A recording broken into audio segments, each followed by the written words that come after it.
Hello everyone, welcome to GS review. Friends, हम ये spectrum को पढ़ रहे थे। इसमें हम इसकी क्लास पहले हो चुकी है, उसकी दूसरी क्लास है।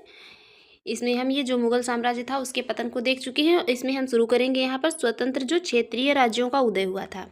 तो चलिए वीडियो को शुरू करेंगे। इससे पहले फ्रेंड्स, अगर आप हमारे यूट्यूब चैनल पर पहली बार हैं तो चैनल को सब्सक्राइब कर लीजिएगा, वीडियो को लाइक कर दीजिएगा एंड शेयर करिए। जो भी आपके सजेशन हो उसे कमेंट बॉक्स में ज़रूर बताइएगा। तो सबसे पहले बात करेंगे जो स्वतंत्र क्षेत्रीय राज्य थे उनमें एक तो ये उत्तराधिकारी राज्य थे, दूसरे नवीन राज्य थे और तीसरे जो थे वो स्वतंत्र राज्य थे। तो जो उत्तराधिकारी राज्य थे उनमें कौन कौन थे? उनमें हैदराबाद शामिल था, बंगाल शामिल था और अवध शामिल था। और जो नवीन राज्य थे उसमें मराठा, सिख, जाट और ये अफगान वाला एरिया शामिल था। और जो स्वतंत्र राज्य थे उसमें ये मैसूर, केरल और राजपूत राज्य शामिल था। यहाँ तक हम इसकी पिछली वीडियो में देख चुके थे। अब यहाँ से इसमें शुरू करेंगे। जो यूरोपीय कंपनियों का आगमन हुआ था, जब मुगल साम्राज्य का पतन हो जाता है तो उसके बाद यूरोपीय कंपनियाँ जो होती हैं उनका आगमन होता है भारत में। तो जो यूरोपीय कंपनियों का के आगमन के सबसे पहले बात करेंगे उनके कारण क्या क्या थे। आखिर यूरोपीय कंपनियाँ जो है मतलब भारत में ही क्यों आई? तो सबसे पहला कारण तो एक था कि ये मतलब पुनर्जागरण जो था उसका अभ्युदय, पुनर्जागरण हो रहा था वहाँ पर। मतलब ये जो है चीज़ें मतलब बहुत तेज़ी से कुछ डेवलप हो रही थी, उसलिए भी एक ये कारण भी रहा जो कि यूरोपीय कंपनियां भारत में ही आईं। दूसरी बात था कि कृषि में यहाँ पर भारत में जो था निवेश कम था और लाभ ज़्यादा था। क्योंकि मतलब आपने पहले भी देख चुके हैं और पढ़ भी चुके होंगे कि जो है सबसे ज़्यादा यहाँ पर पुर्तगालियों ने भारत में किस चीज़ से, तो वो काली मिर्च से लाभ कमाया था। और कच्चे माल की आवश्यकता, जब मतलब नई कंपनियां बन रही थी, नए नए डेवलपमेंट हो रहे थे, तो जो है कच्चे माल की भी आवश्यकता थी यूरोपियों को। और भारत में जो है कच्चा माल पर्याप्त मात्रा में उपलब्ध था। नेक्स्ट कारण जो था वो नवीन बाजारों की प्राप्ति और विस्तार था। नए नए बाजार खुल रहे थे और ईसाई मत के प्रारंभ की तीव्र इच्छा। एक यूरोपीय कंपनियों के आगमन का यह भी कारण था कि ईसाई मत का प्रचार प्रसार किया जाए। और एक ये कारण था कि यूरोप में जो है पुरातन व्यवस्था थी। यूरोप में मतलब काफ़ी पुरातन व्यवस्था थी। तो ये सभी कारण थे कि यूरोपीय कंपनियां भारत की ओर आईं। अब यहाँ पर इनके एक तो कंपनियों के आने का क्रम और इनकी स्थापना का क्रम ये अलग अलग हैं। ये इस चीज़ को याद रखिए, ये सीक्वेंस जो है कई बार पूछा जाता है। तो इनके जो आगमन का क्रम था, तो सबसे पहले पुर्तगाली आए थे, उसके बाद में डच आए थे, फिर अंग्रेज़, फिर डेनिश और फिर फ्रांसीसी आए थे। और जो इनके कंपनियों की स्थापना का क्रम था तो उसमें सबसे पहले ये हुई थी पुर्तगालियों की कंपनी की स्थापना 1498 में। उसके बाद ये अंग्रेज़ आए तो डचों के बाद में थे, डच आए तो पहले थे, किंतु इनकी कंपनी की स्थापना जो है ये पहले ही हो गई थी अंग्रेज़ों की 1600 में। उसके बाद डचों की कंपनी जो थी इसकी स्थापना 1602 में हुई। और जो डेनिश या डेन थे उनकी इस कंपनी की स्थापना कब 1620 में हुई। और जो फ्रांसीसी थे तो उनकी कब हुई 1664 में कंपनी की स्थापना हुई। तो ये सीक्वेंस याद रखिए। अब बात करेंगे इनकी जो पुर्तगालियों की प्रथम फैक्ट्री थी इसकी स्थापना कब हुई थी, कहाँ हुई थी। तो जो इनकी ये प्रथम फैक्ट्री थी, तो जो पुर्तगालियों की प्रथम फैक्ट्री थी उसकी स्थापना कहाँ पर, कोचीन के ये केरल में 1503 में हुई थी। और जो डचों की थी ये कहाँ पर, ये मसूलीपट्टनम या मछलीपट्टनम में 1605 में हुई थी। और अंग्रेज़ों की कहाँ पर हुई थी, इनकी भी मछलीपट्टनम में। एक ये 1611 में इनकी एक ये अस्थायी कंपनी की स्थापना हुई। उसके बाद ये 1615 में सूरत में अंग्रेज़ों की दूसरी स्थायी कंपनी की स्थापना हुई। तो ये अस्थायी और स्थायी वाली डेट याद रखिए।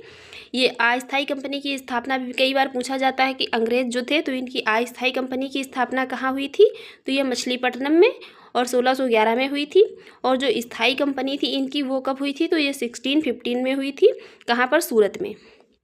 नेक्स्ट जो डेनिश थे इनकी कहाँ पर, ये त्रावणकोर तमिलनाडु में हुई थी कंपनी की स्थापना 1620 में।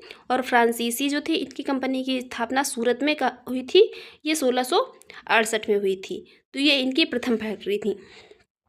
नेक्स्ट बात करेंगे सबसे पहले पुर्तगालियों की, क्योंकि सबसे पहले पुर्तगाली आए थे।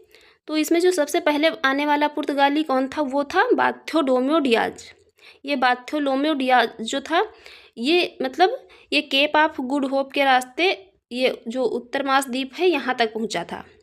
और आया कब था, तो ये मतलब ये पहले वास्को डिगामा के पहले आ गया था 1487 में ही। कौन, बार्थोलोम्यो डियाज। और ये केप ऑफ गुड होप के रास्ते से आया था, उत्तर महाद्वीप तक पहुँच पाया था ये। उसके बाद आता है वास्को डिगामा। वास्को डिगामा कब आया था, ये आया था 1498 में, ये 20 मई 1498 को आया था। और ये वास्को डी गामा ने भारत के लिए नए समुद्री मार्ग की खोज की थी। भारत के लिए नए समुद्री मार्ग की खोज की थी। और ये यहाँ तक पहुँचा कैसे था? तो पहुँचा था एक अहमद इब्न मजीद थे, ये गुजराती पथ प्रदर्शक थे। इनकी सहायता से ये कालीकट तट तक पहुँचा था। और कालीकट तट के जो शासक थे उस टाइम कौन थे? जामोरिन, ये जामोरिन थे। और इन्होंने इसका स्वागत किया था। ये जो वास्को डी गामा था, इसने यहाँ पर, ये जो पुर्तगाली थे, मतलब पुर्तगालियों ने भारत से काली मिर्च जो था इसके व्यापार से कितना, ये सबसे ज़्यादा 60% जो है 60 गुना मुनाफा कमाया था। तो ये सारी चीज़ें मतलब इम्पोर्टेंट हैं। नेक्स्ट बात करेंगे अब पुर्तगाली गवर्नर कौन कौन थे। तो पुर्तगाली सबसे पहले गवर्नर थे कौन? Francisco de Almeida. Francisco de Almeida ये सर्वप्रथम पुर्तगाली गवर्नर थे। ये भारत में जो है प्रथम पुर्तगाली गवर्नर बनकर के कब आए थे? ये 1505 में आए थे। और इन्होंने एक ये ब्लू वाटर पॉलिसी अर्थात कि नीले जल की नीति का प्रतिपादन किया था। किन्होंने? ये फ्रांसिस्को डी अल्मेडा ने। जो नेक्स्ट गवर्नर हुए थे पुर्तगालियों के, वो थे अल्फांसो द अल्बुकर्क। कौन थे?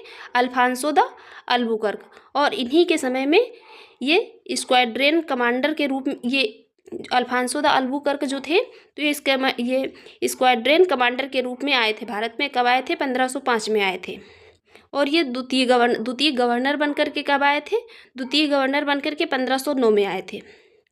इन्होंने, ये जो अल्फांसो द अल्बुकर्क थे जो कि द्वितीय गवर्नर बनकर के 1509 में भारत आए थे, ये उस टाइम पे जो बीजापुर के शासक थे वो आदिल शाह थे। उनसे इन्होंने गोवा छीन लिया था 1510 में। ये कई बार पूछा गया है कि ये अल्फांसो द अल्बुकर्क ने मतलब जब बीजापुर के कौन से शासक से गोवा छीन लिया था, तो ये कौन थे? आदिल शाह थे। और कब छीन लिया था? 1510 में। नेक्स्ट बात करेंगे, इन्हीं के समय में हिंदू महिलाओं के साथ विवाह की नीति की परंपरा जो है मतलब नीति चालू हुई थी। अल्फांसो द अल्बुकर्क के समय में ही जब ये भारत में पुर्तगाली गवर्नर बनकर आए थे, तो इन्होंने ये हिंदू महिलाओं के साथ विवाह की नीति अपनाई थी। और भारत में पुर्तगाली शक्ति के वास्तविक संस्थापक यही थे। कौन थे? Alfonso de Albuquerque. Alfonso de Albuquerque जो थे, तो ये भारत में पुर्तगाली शक्ति के वास्तविक संस्थापक थे। उसके बाद जो नेक्स्ट गवर्नर हुए तीसरे, वो कौन थे? Nuno da Cunha. ये कब आए थे? ये गवर्नर बनकर के 1529 में आए थे। और एक यहाँ पर एक चीज़ ये भी याद रखिए, सर्वप्रथम अल्फांसो द अल्बुकर्क जब भारत में आए थे तो ये स्क्वाड्रन कमांडर के रूप में 1505 में आए थे। और गवर्नर बनकर कब आए थे? तो ये 1509 में आए थे। तो ये डेट थोड़ा सा मतलब याद रखिए। आगे जो नेक्स्ट गवर्नर आए थे वो कौन थे? Nuno da Cunha. ये गवर्नर बनकर के 1529 में आए थे। और इन्होंने जो है मुख्यालय कहाँ बनाया था? तो ये कोचीन से गोवा में बनाया था। कहाँ? पहले मुख्यालय कहाँ पर था? कोचीन में था। उसके बाद गोवा में कब बनाया था? तो ये 1530 में बनाया था, 1530 में। नेक्स्ट जो पुर्तगाली गवर्नर हुए वो कौन थे? Martin Alphonso D'Souza. मार्टिन, इनके बाद ये डी कुन्हा के बाद में कौन आए? तो ये मार्टिन अल्फांसो डिसूजा आए। ये कौन थे? तो ये प्रख्यात संत फ्रांसिस जेवियर का जो है भारत के में आगमन हुआ था इन्हीं के टाइम पे। मार्टिन अल्फांसो डिसूजा के टाइम पे ही जब ये गवर्नर थे, तो इनके समय टाइम में ही के प्रख्यात संत थे, इनका नाम था फ्रांसिस्को जेवियर। ये भारत में आए थे इन्हीं के समय में। अब नेक्स्ट बात करेंगे, भारत में ये प्रथम फैक्ट्री या प्रथम मतलब जो पुर्तगालियों का दुर्ग था, ये कहाँ पर बनवाया गया था? कोचीन में बनवाया गया था 1503 में। और उस टाइम पे गवर्नर कौन थे? तो अल्बुकर्क थे। और इनके द्वारा ही बनवाया गया था। और दूसरी फैक्ट्री कहाँ पर इनकी बनवाई गई थी? तो ये कन्नूर में 1505 में बनवाई गई थी। और अब जो मतलब अन्य जगहों पर फैक्ट्रियाँ बनवाई गई थी, तो उसको देख लेंगे कि कौन सी फैक्ट्री बनवाने की अनुमति किसने दी थी। तो जो पुर्तगालियों की फैक्ट्री चटगांव और सतगांव में बनवाई गई थी, उसको बनवाने की अनुमति किसने दी थी? तो ये उस टाइम पे बंगाल के शासक थे महमूद शाह, इन्होंने दी थी। और हुगली में जो कंपनी की स्थापना हुई थी वो अनुमति किसने दी थी? अकबर के टाइम में हुई थी। और जो बुंदेल में कंपनी की स्थापना हुई थी पुर्तगालियों की, वो किसके टाइम में? शाहजहाँ के टाइम में हुई थी। तो याद रखिए, ये मैचिंग में पूछा जा सकता है। नेक्स्ट बात करेंगे, इन्हीं के टाइम ये बंगाल की खाड़ी में जो डकैती हुई तो हुगली को केंद्र बनाया गया था। बंगाल की खाड़ी जो थी वो मतलब वहाँ पर उस टाइम पे काफ़ी क्या है उसको मतलब समृद्ध एरिया था। एक बंगाल बहुत बड़ा एरिया था, तो वो काफ़ी मतलब समृद्ध एरिया था। तो बंगाल की खाड़ी जो थी, तो ये डकैती का एक केंद्र बनाया गया था। किसको? हुगली को। और हुगली में स्थित जो पुर्तगाली बस्तियाँ थी, इनको पूरी तरह नष्ट करवा दिया था। किसने? शाहजहाँ ने। ये 1632 में। जब इन्होंने ये बंगाल की खाड़ी में मतलब डकैती है तो हुगली को केंद्र बनाया, तो जो हुगली में फिर ये पुर्तगाली बस्तियाँ स्थापित हो गई। तो जितनी भी बस्तियाँ स्थापित हो गई थी तो 1632 में शाहजहाँ ने बस्तियों को पूरी तरह से नष्ट करवा दिया था। नेक्स्ट बात करेंगे, ये पुर्तगाली नाविक थे कौन? राजकुमार हेनरी। इन्होंने अपना पूरा जीवन भारत को ये जाने वाले समुद्री मार्ग की खोज में ही समर्पित कर दिया था।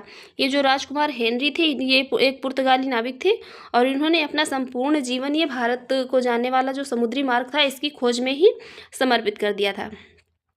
और अब यहाँ पर ये नेक्स्ट बात करेंगे कि मतलब खोज किसको, क्योंकि ये कौन से मतलब मार्ग की खोज किस समुद्री जो है किसने की थी? तो वास्को डी गामा जो थे तो इन्होंने भारत के समुद्री मार्ग की खोज की थी। और कोलंबस जो था मतलब ये स्पेन, इसने अमेरिका की। और कैप्टन कुक जो थे ब्रिटेन से थे, ये ब्रिटेन से बिलोंग करते थे। इन्होंने किसकी की थी? ऑस्ट्रेलिया की थी। और जो तस्मान हॉलैंड से ये बिलोंग करते थे, ये मतलब तस्मान जो थे कहाँ के? हॉलैंड के थे। इन्होंने वान डीमन्स लैंड और न्यूजीलैंड जो ये तस्मानिया की खोज की थी। नेक्स्ट बात करेंगे, जो मतलब पुर्तगाली थे, पुर्तगालियों के जो पतन हुआ था, इनके पतन के क्या कारण थे? पुर्तगाली एक तो सबसे पहले आए थे और सबसे बाद में गए थे। तो पुर्तगालियों के जो पतन के कारण थे वो क्या थे? इसमें सबसे पहला तो ये था मतलब इनका एक यहाँ पर भारत में क्या था, इनका एक व्यापार करना उद्देश्य था, ना कि मतलब अपनी कोई यहाँ पर सत्ता स्थापित करना। पुर्तगालियों का कोई ऐसा उद्देश्य नहीं था। उनका सिर्फ एक उद्देश्य ये था कि यहाँ से अधिक मतलब व्यापार यहाँ करो और अधिक से अधिक लाभ कमाकर जो है क्या है अपने देश ले चलो। तो सबसे पहला कारण था कि स्पेन का पतन हुआ और जैसे जैसे स्पेन का पतन हुआ, स्पेन के पतन के साथ साथ ही ये पुर्तगालियों का भी पतन हो गया। और दूसरी एक चीज़ ये भी था कि सम्राट जो थे वो निरंकुश थे। ये भी इनके पुर्तगालियों की जो है मतलब इसके ये पतन का कारण बना। और जो भारतीय शासक और जनता थे इनके प्रति ये असहिष्णुता और जबरन ये धर्म परिवर्तन कराने लगे थे, क्योंकि एक उनका उद्देश्य था कि ईसाई धर्म का काफ़ी मतलब प्रचार प्रसार करना। तो ये जबरन धर्म परिवर्तन कराने लगे थे, जो कि भारतीयों को पसंद नहीं था। जो भी भारतीय शासक थे उस टाइम पे उनको पसंद नहीं था। तो इस एक कारण ये भी बना। और इनका जो था, इनका वही अभी इसके पहले हमने जैसे बात की कि इनका कोई वहाँ पर अपना सत्ता स्थापित करना कार्य नहीं था, बल्कि वो क्या है जो केवल व्यापार तक सीमित रहना चाहते थे। इनकी कोई मतलब राजनीतिक इच्छा नहीं थी कि कोई अपनी राजनीतिक शक्ति वहाँ पर मतलब ये जो है उसको सुदृढ़ किया जाए, मजबूत किया जाए। तो कोई उनकी राजनीतिक इच्छा शक्ति नहीं थी। एक इनके पतन का कारण यह भी था। और दूसरा था कि ये डकैती और लूट मार्ग की नीति का मार्ग अपनाने लगे थे। अब ये जब मतलब काफ़ी वहाँ पर व्यापार से समृद्ध हो गए थे, तो ये डकैती और लूट मार्ग का जो है इसको एक अपना मतलब भाग बना लिया था। नेक्स्ट एक ये पुर्तगाली व्यापारी जो थे, इन पर ये राजा का अधिक नियंत्रण था। पुर्तगाली जितने व्यापारी थे उन पर जो भारतीय मतलब राजा थे उनका अधिक नियंत्रण था। वो सभी काम इनसे मतलब जितना भी व्यापार था वो अपने नियंत्रण में करवाते थे। नेक्स्ट जो था तो वो समाज में कुलीन वर्ग का प्रभुत्व हो गया था। तो ये भी एक इनके पतन का कारण बना। और ये ब्राज़ील की खोज भी हो गई थी। ये जब मतलब ब्राज़ील की खोज हो गई थी तो कुछ इन्होंने अपना रुख जो है ये ब्राज़ील की तरफ अपनाया और भारत में मतलब कम इंटरेस्ट इनको होने लगा। ये ब्राज़ील की तरफ थोड़ा सा मुड़ गए। तो ये सभी पुर्तगालियों के जो है पतन के कारण थे। अब नेक्स्ट वीडियो में हम बात करेंगे किसकी? डचों की। तो फ्रेंड्स, आपको हमारी ये वीडियो कैसी लगी कमेंट बॉक्स में ज़रूर बताइएगा। और चैनल पर पहली बार है तो चैनल को सब्सक्राइब कर लीजिएगा, वीडियो को लाइक कर दीजिएगा। Thanks for watching.